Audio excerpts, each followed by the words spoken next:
liked it how they went from what 12, 15 months to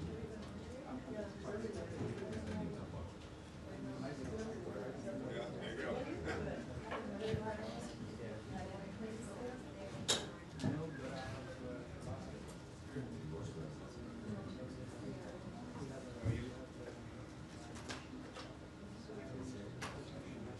Yeah, I was just about concessions. Yeah, not taking the whole coach. I know, I'm just about to write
Okay, guys, thank you for your patience.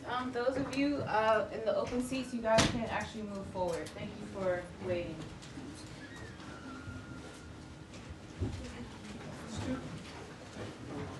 Yeah, you guys can, yeah.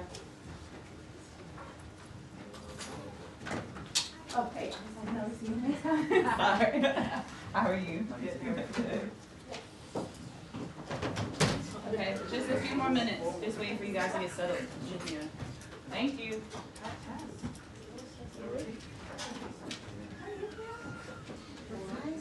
How are you?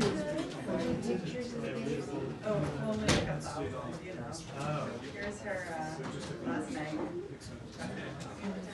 Yeah. Yeah. She's so happy. She's just like Hi. her last name. She's so joyous. Yeah. Just started off. Mine was only 7 months. What's your name? She's a chunky girl too.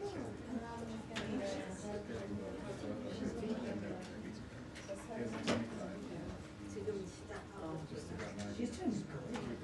That's very impressive. I've been pushing her for a very early. The summer did not like fixing anything. She moved to us for like 2 months. The older one is 18 months. You're in it. So What's the age difference? they are.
They're great.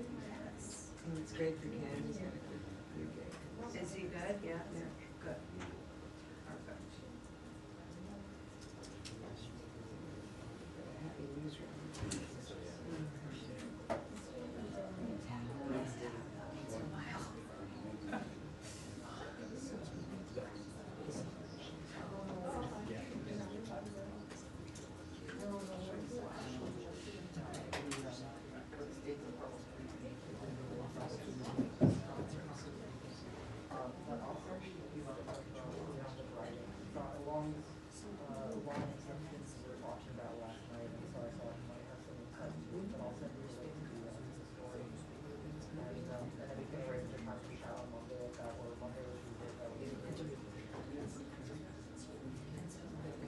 Safe travels.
Hi there.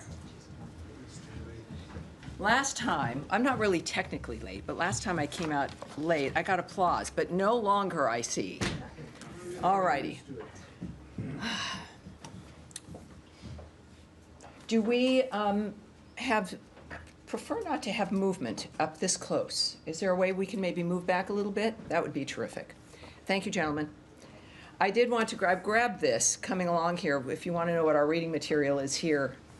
To walk the earth in safety, conventional weapons destruction. So that's a good thing to wanting to be doing, especially with the conversations today. Welcome aboard. Thank you, everyone, for joining us. I appreciate it. Let me get this. Of course, have an announcement here at the top. Let's start, shall we? Again, thank you all very much.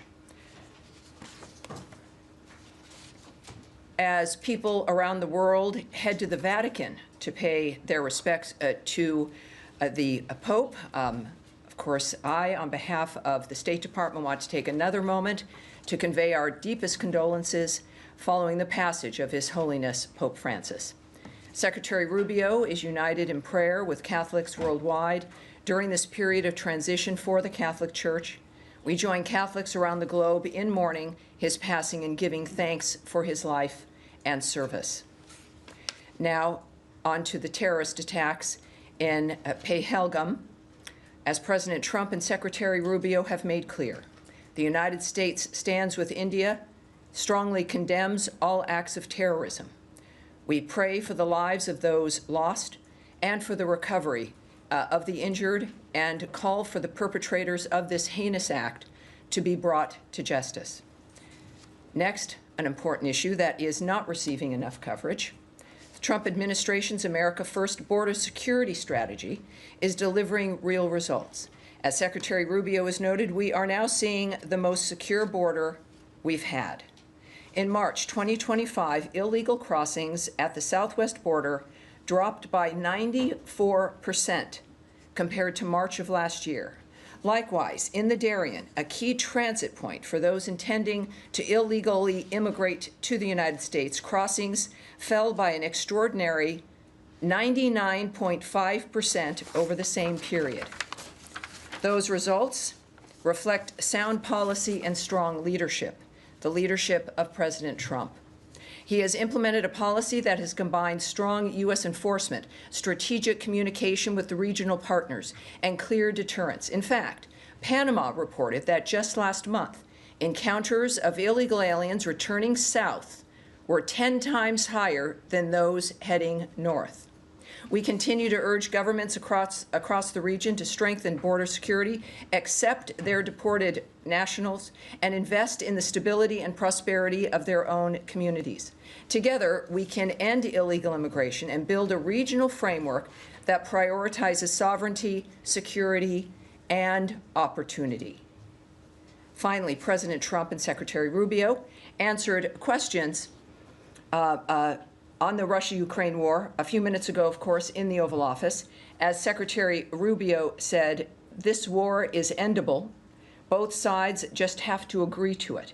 We've shown them a pathway forward. And now I will take your questions. All right. Yes, sir.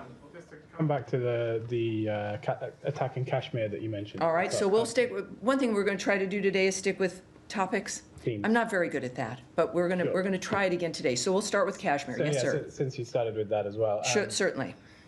Since that attack, India has blamed Pakistan for being, for having some connection to the attackers. I wonder, does the US have sort of more reaction to that? Do you see Pakistan as potentially being behind this, and are you playing any role in diplomacy to try and cool tensions between the two countries? Well, I put it in the topper, obviously, because it was a horrible situation. But at the same time, that's basically going to be the extent of the comments at this point. What I can tell you is, of course, as we all know, it's a rapidly changing situation. And we are monitoring it closely, as you might imagine. We, of course, are not now taking a position on the status of Kashmir or of Jammu either. So that's really going to be the extent of what I can say today. So if we'd like to, again, we'll start again here now also with Andrea Mitchell, perhaps about Ukraine, Russia. Is that where you're going? Yes, let's do that. On We're going to move to Ukraine, Russia, because there's nothing else I can say about the situation. Yes. I want to raise the question of Crimea because the U.S. position, as was outlined by Vice President Vance, indicates that the U.S. proposal does indicate that Russia would retain sovereignty over Crimea and other territories. It was just a few years ago that former Senator Rubio co-sponsored legislation that would prevent Russia from ever having sovereignty over Crimea because of its origins. Can you explain what has changed that has made the Secretary think that this is a balanced offer and a proposal that Mr. Zelensky and Ukraine should accept? I've said before, I'll say again, even to you, that we can't negotiate this. It's certainly not going to be negotiated in this But room. now it's on the record from the Vice President when in India he Well, that's it. He's the vice president and making a statement. It's not my job, nor will I parse his words or assign a meaning to them. What I do know, as I think as we all know, negotiations continue. There's a conversation that continues. That was the impression I was left with the conversation out of the Oval Office, is that both President Trump and Secretary Rubio were there. They engaged and answered questions about what's coming forward, what's possible. The president indicated he still thinks peace is possible. The secretary has added, though, that if this is going to end, it's really going to take the two parties to make that decision. They're going to have to make that decision. Can I ask, what I would say about Crimea is what President Trump has said. I'm sure you saw that Truth Social post. And I'll read a little bit of that. We can have that in the record. President Trump on Truth Social noted, Ukrainian President Zelensky is boasting on the front page of the Wall Street Journal that Ukraine will not legally recognize the occupation of Crimea. There's nothing to talk about here, end quote.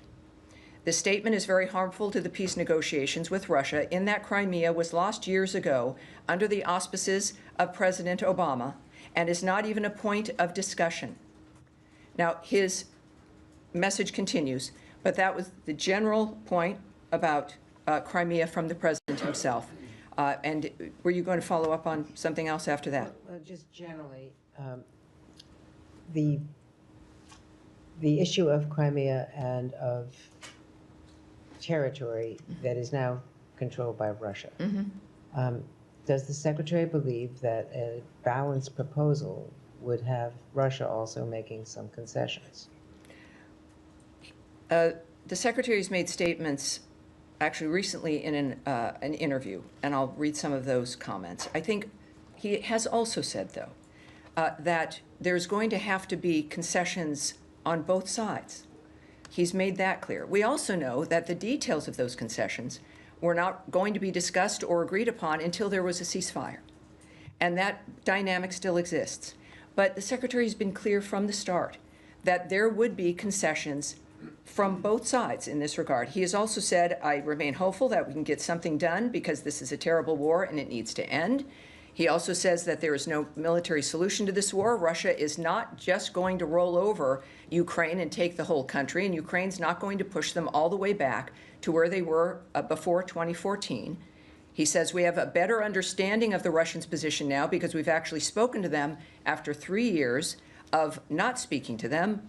And at some point we determined that we're just too far apart and I should say, if at some point we determine that we're just too far apart and not enough movement is happening, we may need to move on to other priorities because there's a lot of important things happening in the world. Lastly, ultimately, it's not up to us.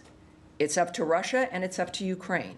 They have to make the decision that they're willing to move closer to one another, and we need to see progress. Indulge me just a moment. If it's up to Russia and it's up to Ukraine, how does the Secretary feel about the fact that it's been, according to the calendar and Zelensky, 44 days since Ukraine accepted the U.S. proposal for a third ceasefire? Of course. And Russia last night bombed Kyiv with, so far, the death count was 12 people. Yes, the president messaged again on Truth Social. He was not happy with that. There has been a number of comments from both men. And of course, that action the president was not happy with. So, you know, we're at a point here, and when I think it's important to also note that when Secretary Rubio's noted, you know, we can't keep doing this, what he's specifically referring to is flying in a moment of notice to another part of the globe to talk with people, to have meetings, perhaps about meetings.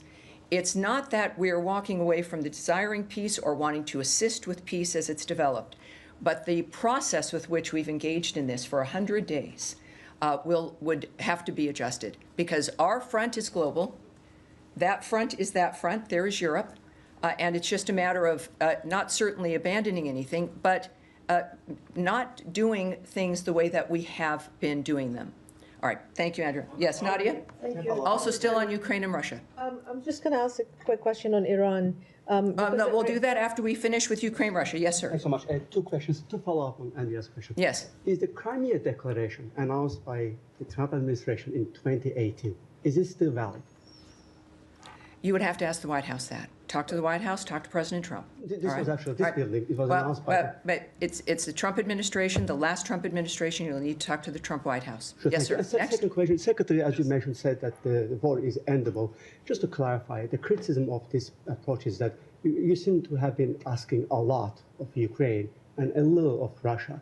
What will be your response to that criticism? Well, that's, I think, likely very unfair. These are the world's best diplomats. President Trump has said, and he said today in the Oval Office, that his alliance is with ending carnage, right? It's with the people who are dying. The Secretary also noted that people that were alive yesterday are not alive today. So it is about getting the carnage to stop. I'm not privy to the details of papers that are handed out, discussions on the phones. What I do know is that they're all leading to one thing. So I would challenge, of course, your assertion immediately that there's little or not too much. These are going to be decisions by leaders, what's best for their nations, what's best, of course, for us. What we're thinking about is what's best for humanity. And it's the thing that's going to matter is the end result and what that looks like, which will be enough for everyone. All right. Next. Yes, Shannon. Thank you, Tammy. After the latest round of talks in London, Ukrainian officials say they submitted their own counter-proposal to the U.S. plan.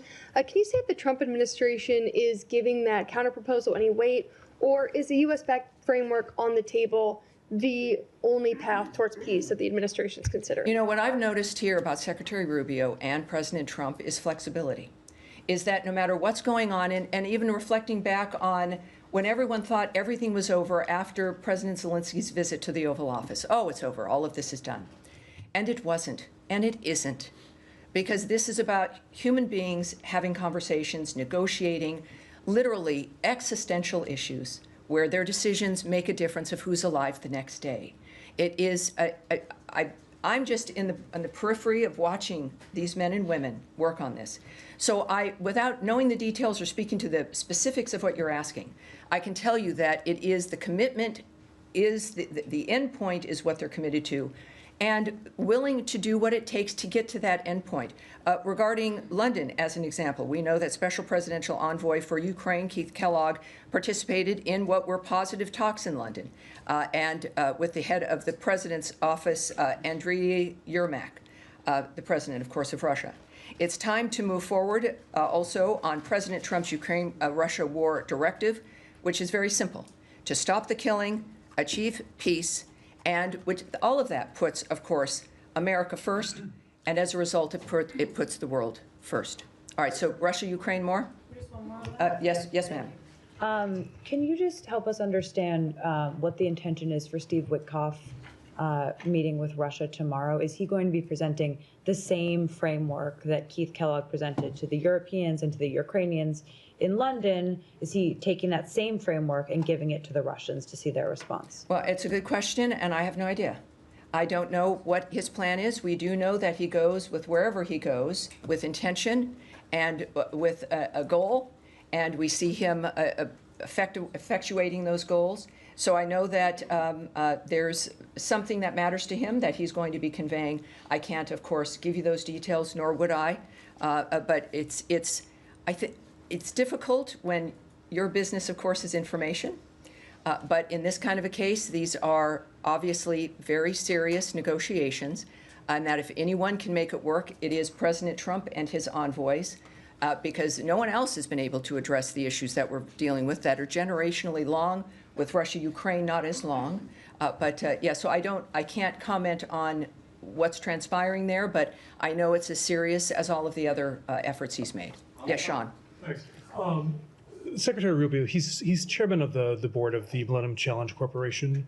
I'm wondering if he has an opinion on the elimination of the agency, as memos are sent to staff in recent days. So we are aware of reports of that. There are some cuts there. I will note that while the administration and the department has acted quickly in this regard, the review of Foreign Service remains ongoing across the other 22 U.S. departments and agencies that manage U.S. foreign assistance. But for specific questions regarding MCC, I would have to refer you to them. Just in the MCC, in terms of the substance of that, I mean, this so now we've moved away from Russia, Ukraine. So as long as are we? So well, all right. So hang on for your second question. You want to hold on to that?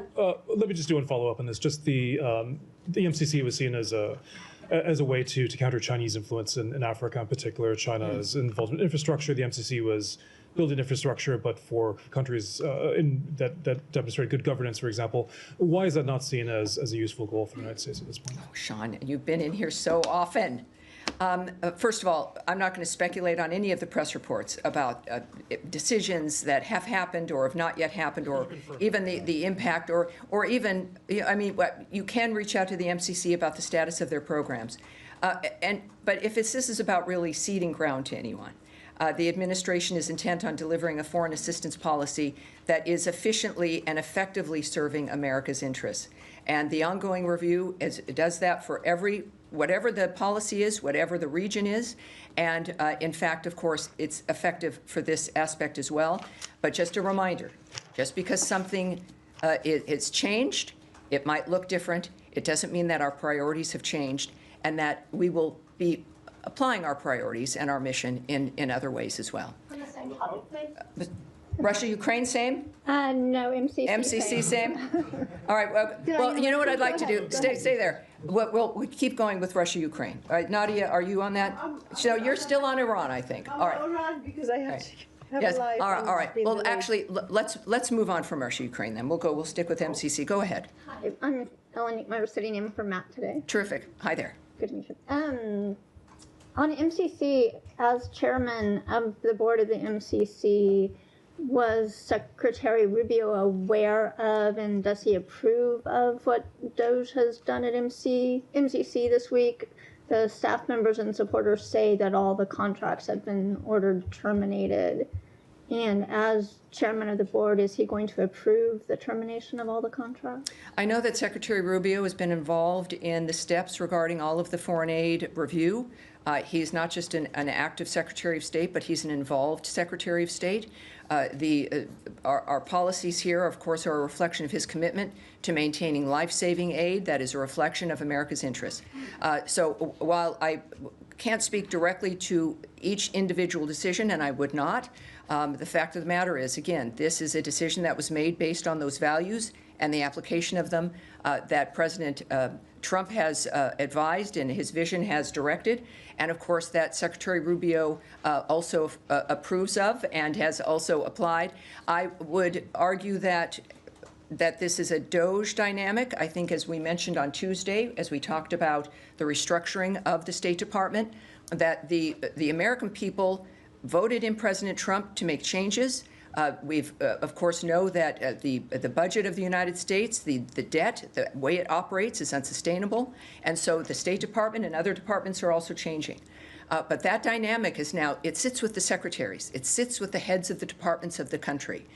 So when we think about the changes that will continue to be made here at State, whether it's a large reorganization or if it's a bureau that's affected, those are decisions that are made by people in the State Department that is overseen, of course, by Secretary Rubio. And it reflects the values and the intention that's been described for the last 100 days from this podium and by the Secretary himself. All right. Yeah, yes, sir. Thank you. I wanted to move on to Gaza if I can. Oh, can I just go on Iran? All right. Well, it's up. Nadia's been waiting. We'll start with Iran, and of course, we will definitely come to Gaza as well. All right, Nadia, now to Iran. Two questions. The Iranians indicating that they want an interim agreement and not a comprehensive agreement. Is this something that you would entertain, or do you think that it is feasible in the next round of negotiation? And second, also they said that the U.S. seems to be in agreement of keeping some kind of a nuclear facilities for peaceful use. And is this also something that you endorse, or do you think that Iran should not have at all any kind of nuclear material that could have been developed, whether it's for peaceful or military use? Well, there's been a very bright line about what's acceptable and what's not acceptable. Not acceptable is having a nuclear weapon. That is the one bright line that has been feeding all of the activity. I can give you an update on, the ongoing talks, might give you a gauge here. The next round of talks are taking place on, we have a team, I guess it's the IAEA's plan is to send a team to Iran this week. The next round of talks will take place in Oman on Saturday and will be the first meeting of technical teams. We can also tell you that the Director of Policy Planning, Michael Anton, will in fact be heading the technical delegation. And yes, Special Envoy Witkoff also will be present. Obviously, I will not, and you know, that I will not discuss the details of any proposals, real or non-existent, discussions, negotiations, what one party says versus another. What I found, and I know it just sounds like rhetoric, but it's true, is that these are very detailed, person-to-person conversations about issues that affect millions of lives, and the things that get talked about on TV by people or pundits, of which I love pundits, I was one. It does not help or really shed any great light on the nature of what's going on, but what it can do sometimes is frighten people and put people in an even more heartbreaking, suffering situation. So I understand that, and that's why I'm reticent, because also there's other countries and people involved, and there's something it's important to not say things that can be misinterpreted. And we are determined to not do that, considering what's happening around the world. But what we do know is clear, and we've been, I think, as transparent as possible. Talks are ongoing. As a matter of fact, they continue to be positive and constructive, I can tell you. So we've made good progress, and we have a long way to go. And so these things go on. As we've seen, sometimes they can change. But that's as much as I can give you. Yeah, so Iran, yes, sir. Thanks, Tammy. Can we just ask, how was Anton chosen for this role leading the technical side of the talks? My understanding is that he doesn't have a technical background in nuclear science and stuff. Is there going to be someone else advising him, and could you name that person? I will not go into the details of the rest of the delegation, but he's there because he should be there. Iran, follow up? All right, Iran? Yes, sir, of course. Saeed. To the point that actually Nadia raised, yesterday Secretary Rubio told Barry Weiss that the U.S. is open and actually, accepting of an Iran peaceful program, considering that it is a member of the Non-Proliferation Treaty. But the position of the Israeli Prime Minister, Benjamin Netanyahu, is that the total destruction of all nuclear-related facilities, peaceful and otherwise, a la what happened in Libya in the old days. So do you see that this is evolving into some sort of a gap between the position of the United States and Israel? Yeah, first of all, I reject your general premise. Again, what we can discuss are things that are projected upon regarding the notion of some remarks that the Secretary may or may not make. At the same time, there's a whole host of people working on these issues, and there is nothing to gain, nor will I discuss the details or my opinion or project on the nature of what we expect from something. This is the job of people who are assigned to this and bear the weight of the world on their shoulders as we sit here very comfortably in an air-conditioned briefing room as I try to at least get you information so that you know the general trajectory of how things are. It is remarkable to be standing here 100 days into the Trump administration. Ukraine and Russia are at a table. We may not always like what's said at the table, but they're at the table We've had a ceasefire in Gaza, which, after what had happened on October 7th, was a remarkable establishment. We continue, despite the resistance to the continuation of that ceasefire, to work on that so that that kind of carnage that has been generational can come to an end. The world remains in this place, and I think the American people knew who we needed in the White House, and it's Trump. Things are changing rapidly, and they will continue to. All right, yes, ma'am, in the back. I'm sorry, can we turn up her mic a bit? So I experimented and sat in the back of the room the other day when there was an event here, and you can't hear anything from any of the other people in the seats when you're further back. So at any rate, go ahead. I wanted to ask about Israeli National Security Minister Itamar Ben-Gvir being in America, attending a dinner at President Trump's Mar-a-Lago resort, where senior Republican officials were there as well. He said that the U.S. approves bombing food and aid depots in Gaza. Is this true? Is this endorsed by the Trump administration? And where does the United States stand on this? You know, that was, I believe, one report. It was something that he said on his own that has not been confirmed or discussed or anything that is relevant for me to be able to comment on that. It is, of course, in complete contradiction to the nature of our commitment to getting food aid and assistance. And my goodness, the work over these 100 days for that first ceasefire and to get that aid into that area, it's difficult. But that dynamic, I think, is not something that I certainly am going to expand upon with one report, comments from one individual. But what I will do is reiterate, certainly our commitment to Israel, our commitment to creating a better framework in Gaza, stopping the slaughter, getting aid and food in. That has been a North Star for this administration, for Trump and for Rubio from the beginning, and for, I think, people everywhere for generations. All right. Aid hasn't Yes, gotten go in ahead, Eric. since Go ahead, Eric. March. Please, thank you. Thank you, Tammy. If I can return for one moment to Russia and Ukraine, because no, that has gone by. We will stick with Iran. And yes, go ahead, or we'll move on to a different topic. It's just to follow up. Yes, of course, of course. On aid into Gaza, because there was a significant statement from French, German, and UK foreign ministers yesterday about this, saying 1 million children facing acute risk of starvation, epidemic disease, and death.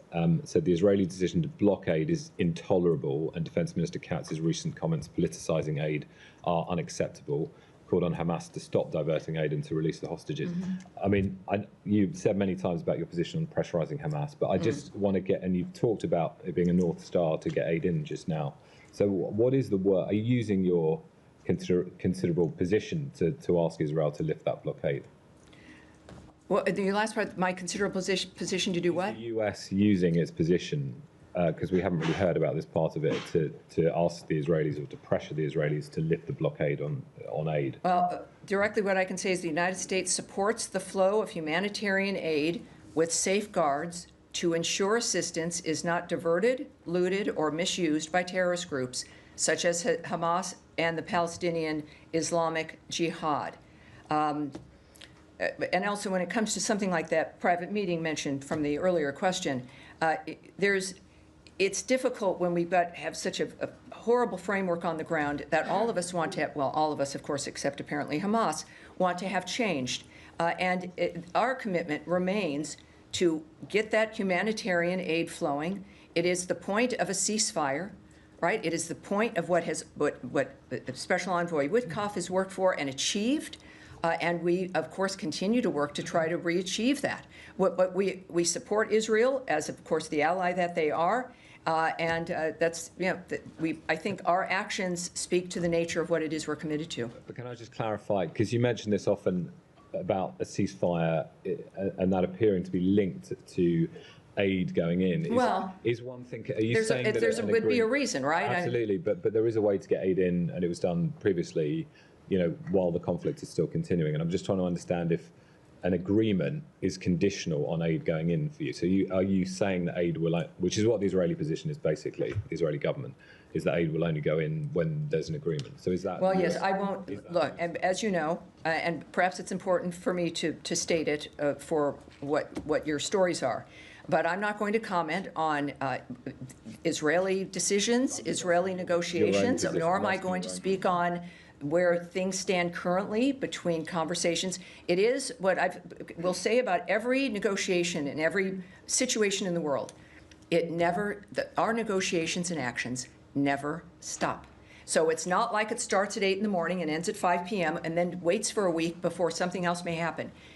Now, the Secretary can't be involved in every single aspect around the world, but our efforts never stop, and that is the case now. Clearly, I will not go into details of how they're working or what the dynamic is or how that's being undertaken, but there is something very clear in our efforts that just our efforts alone indicate is a willingness to hinge all of that, the Trump administration's legacy, the results in what is a 4-year term, we are already 3 months into it, that this is the thing that he decided mattered the most. And that is something that is going to continue to be the case in one fashion or another. I mean, clearly, we're doing many things around the world, but this is something discussed today. The Norwegian foreign minister there discussing the Ukraine-Russia situation, discussing the nature of President Trump's remarks, I think really highlight his nature. When he was asked about who he was an ally of and what his commitments were, let me see, I think he said this specifically. When asked about who his allegiances were with, he said, "I have an allegiance to saving lives." And for those of you who've met him, that's not a line. It's a line I have to read, but that came from him, and that's what drives this effort, and that includes humanitarian aid, whatever region of the world it's in, and how we can get that moved through. All right. Well, now yes. So we've been speaking about Gaza. Shall we continue that? Are we on Gaza here? Go ahead. Yes, Gaza. Yes. The Middle East. All right. Expand to the Middle East. All right. All right. On Iran. We'll go to Gaza again, and then we'll come back to Iran. So Gaza specifically. Yeah. Oh wait, sir. No, sir. The man right here in glasses. Yes. Go ahead, sir. It's not on Gaza. Okay. So go ahead. It's not on Gaza. In his first term, President Trump. All right, sir, I will direct this. You will not. Go ahead, please. In his first term, President Trump. Yes. Go ahead, please. Sorry. In his first. Do we have? In his first term, President Trump offered to mediate between India and Pakistan on the issue of Indian-occupied Kashmir. I know you just said that this administration has no position on Kashmir right now, but there too much tension on the I'm not border. going to be remarking, sir. As I mentioned, I appreciate this, and perhaps we'll come back to you with another subject. I will say nothing more on that situation. The President and the Secretary have said things, as have the Deputy Secretary. They've made their positions clear. I will not continue with something in that manner. Yes, sir, go ahead. Yeah, go ahead. Thank you so much, Tammy. Today, the Iraqi foreign minister is going to arrive in Washington, D.C., and in a post on X, he says that he's going to meet with the U.S. counterparts on speaking and talking about mutual security. And have you scheduled any meeting with him? This is the first part of my question. The second part, are there any impacts or implications of your talks with Iran on Iraq? I'm asking this because when it comes to Iraqi security, Iran is floating into the discussions. There's a lot of Iranian-backed groups in Iraq, and you started the sanctions waiver to Iraq because they were buying electricity from Iran. Well, I can tell you that the Iraqi Deputy Prime Minister and Foreign Minister, Dr. Fuad Hussein, will be here at the State Department tomorrow for various meetings. I will be in one of those meetings. As far as to the specifics of what will happen, I have nothing to preview for you at this time, but we will have readouts. So we will have some details of those meetings tomorrow. Yes, sir. Go ahead. Yesterday, a group of Bangladeshi Americans held a press conference at National Press Club in which they requested the State Department, the U.S. government, to look into the ways in which the U.S. aid money was used in Bangladesh. Is the State Department looking into those? You know, I will, again, for something to address what might be going on, we're going to take that question. We'll go from that. And yes, ma'am, in the blue shirt, sir. Thank you. If I may Yes, on Georgia. Under the new administration, the first meetings were held with the Vice Prime Minister of the ruling party of Georgia. Could you provide some details about this meeting, including the main issues discussed and the position shared? By for people watching, when I say we're going to take a question, that means that you, in fact, are going to get an answer to that question, but not from me. So we're going to take that question as well. But when people do that, if they have a question that needs some details or I need to get more information, when we say we're going to take that, then you'll receive a direct answer from this department, and that's going to be one of those cases. We'll try. Matt, with the beard? Yes, sir, with the beard. Go ahead, please. You mentioned a lot. Sorry, John Seward with Notice. Hi there. You mentioned a lack of coverage about the southern border. Yes, sir. And I wanted to ask, can you shed a little bit of light on the State Department's coordination with the Department of Defense for the delivery of these deportation flights to countries in South America? Well, I can tell you a little bit. I know that also came up on, well, maybe even last week, certainly perhaps even on Tuesday.